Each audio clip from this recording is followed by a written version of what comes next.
one of the best feelings in the world is getting up first thing in the morning and being the first person out here on the water. Well, welcome again, Lynch Fishing family. Want to thank y'all again for liking and subscribing, and I'm already seeing some action out here on the water, so I'm excited. So hopefully, right now, what I am going to do today is I'm going to try to catch some bass on a lure that I have not caught bass on before. I'm just going to try something new and hopefully be successful at it, because that's the best thing about being an angler is never getting stuck to one technique. So right now, what I am going to try today is I'm going to try to fish with the Z-Man's chatterbait, the original chatterbait, and see if I can get a bass to finally bite and stay on the hook this time, because last time I did it, they didn't stay on. So hopefully we can land the bass on the Z-Man chatterbait today. So y'all stay tuned. All right, let's talk about it for a second before I get out there. So this is what I already got tied on. Like I said, this is the Z-Man's original chatterbait. I got it in the bluegill color because where I'm fishing at right now, one, is a very clear and clean lake. So natural colors and natural presentations looks best in clear water. And right now I don't have my trailer on there, so I don't want to just go without a trailer. But what I am going to throw on as a trailer is another Z-Man product, something they designed themselves to pair perfectly with the chatterbait, which we all know as the, let me get it, Razor Shad. We all know all about Elastec products and Z-Man's products. Everything stretches, durable, made for multiple catches. So let me go ahead and get that put on for you. And the second reason I'm fishing with the chatterbait today, because where I am fishing at, I'm on a bed of grass. And grass is a good holding place for bait fish and bass to hide and hunt. I hope I can do this right on the first time without being judged. And I think I got it. You want to kind of push that over the keeper a little bit. I think I got that perfect. Got that dialed in. So now that's what we got looking here. A good bluegill imitation. Something tells me I kind of want to cut the skirt a little bit, but I'll leave it as is. Now, of course, you can throw this on any other kind of reel, depending on your gear that you got. But I am throwing this on my 6 Gills Cypress series rod, medium heavy, 7 foot, fast tip, on a 6 Gills Deluge baitcaster rod. And just a little about bait casting, everybody's a little intimidated because they hate the backlash. But if you have it dialed in right, you don't have to worry about that, which I already got mine pretty much set. You want to make sure the tension knob is just right. You don't want it spinning out too fast to cause backlash. Ooh, it looks good in there already. I got to feel I'm going to get a bite today. So make sure you're always dialed in correctly. I'm going to cast out now. Enough talking. Let's get to some fishing. Now, like I said, the reason that we're fishing in this grass with a bladed jig bait, because it's something you kind of want to rip out of the grass. So hopefully who's ever present today in the grass, I got a little bit on me already. And we know somebody's present in grass. There's never no doubt that the fish are present in grass.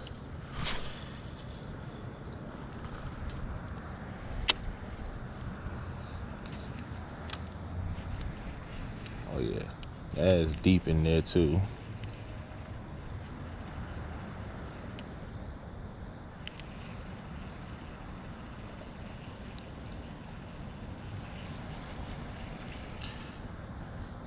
That bed I couldn't even sink in. Maybe if I had a heavier one, who knows. But this is a 3/8 ounce chatterbait, so very standard, very normal size for most. Of course, there are heavier sizes, other models, this, that, and the third, but I just want to keep it as simple as possible. There we go. I think I finally got it on there, secured all the way.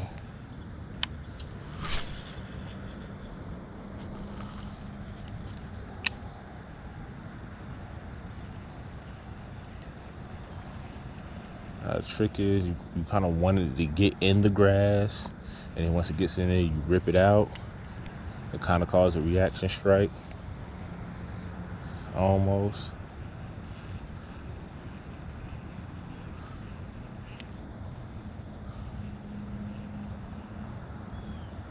That's the best part about being out here and being the only one. I don't have to worry about nobody else being in the way. Waking up first thing in the morning to do this.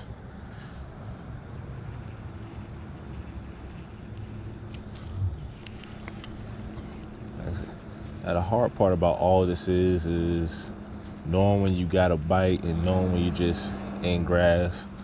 But of course, if you've been fishing long enough, you'll know when you feel the bite. But from what I learned, that with a chatterbait, you're gonna feel your rod get real heavy, which is almost similar to being caught up in a bunch of grass.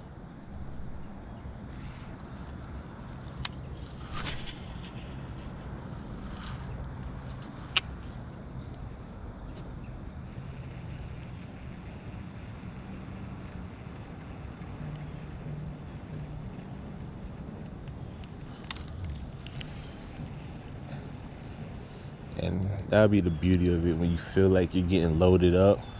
Just kind of go ahead and, sweep that hook set and hopefully there's a fish on the end, not just a bunch of grass.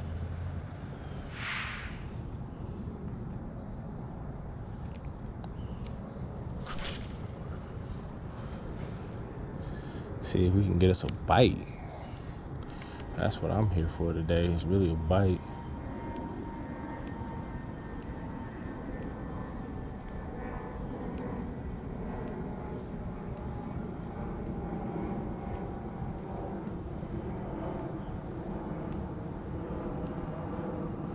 Something big is out there eating. You may have seen it in the background.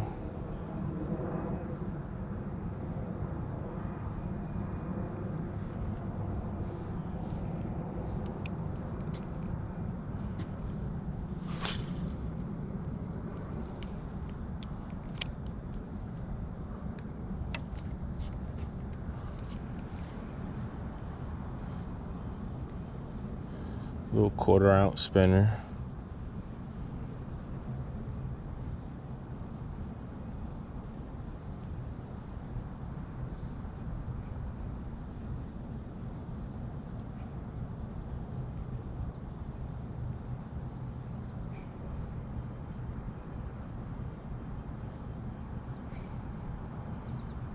May get some attention, may not.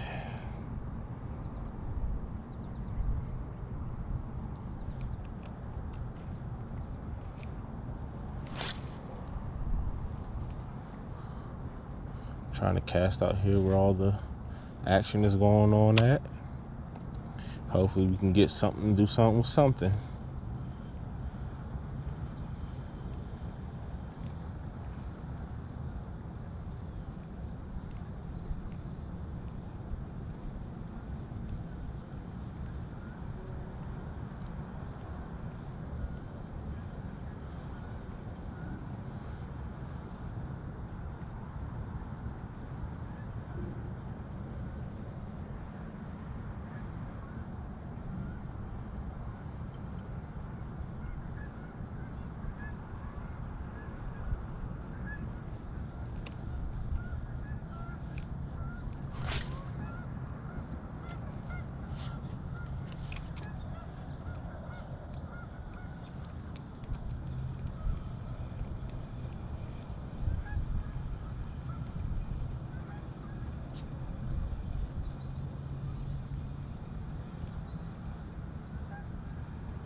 I see a tiny little bass just right here on the surface. Maybe about 4 inches.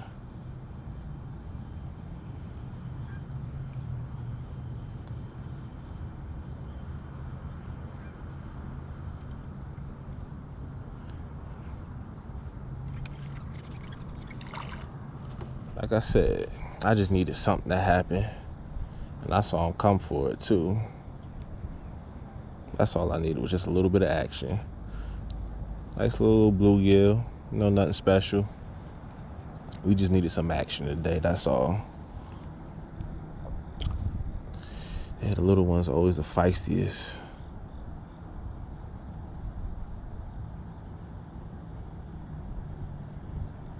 But yeah, I promise you, the more you calm down, the easier this will go. See, you calm down, the easier it gets. Let me get out of here because before he really wants to spine me. I guess I spine.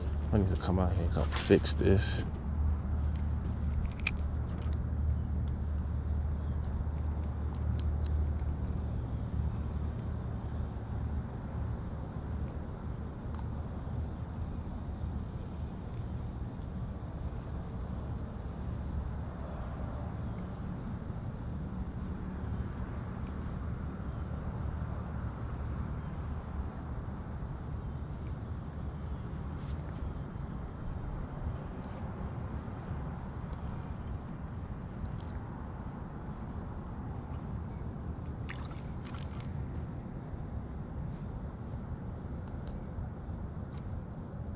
I think this is my personal best as far as small bass goes.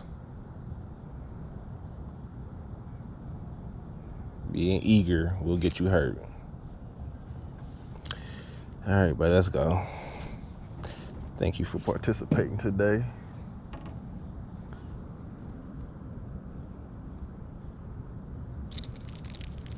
Bruh, calm down. You're gonna make this a whole lot more painful than it has to be. It's like you ever get a bass that you can't even lip.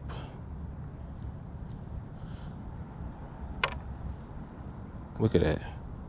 This has got to be like a personal best as far as small go. But it's a bass, and he's been trying to do this too much. So we're gonna let you go. Thank you for joining the show. Now tell your bigger friends about me. Tell them their interview is later on today.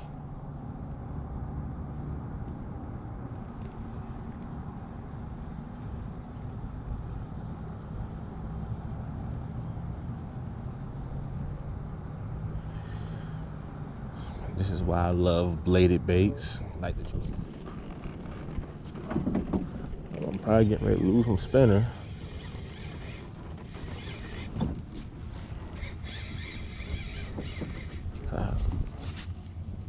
No idea what I done hooked into.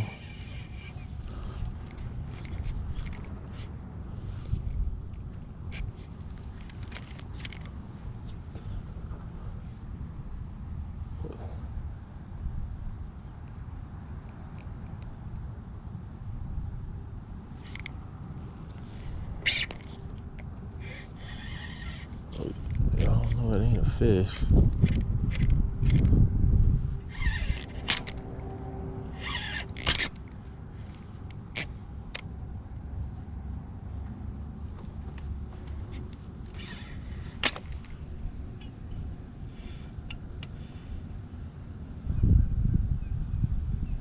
Well, somebody done became a mill.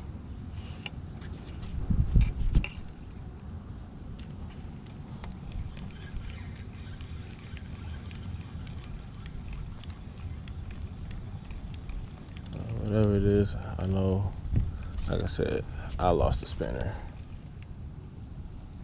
Well, as you can tell, it wasn't the most exciting day for fishing, but still got a couple bites. You know, it wasn't really the target of what we was looking for, but nevertheless, you know, that's how fishing is sometimes. You're not gonna always, you know, catch fish, or if you do catch fish, they're never of a decent size. But hopefully, you know, we learned something today, and maybe next time we try it again and actually catch some more fish or even more quality size fish.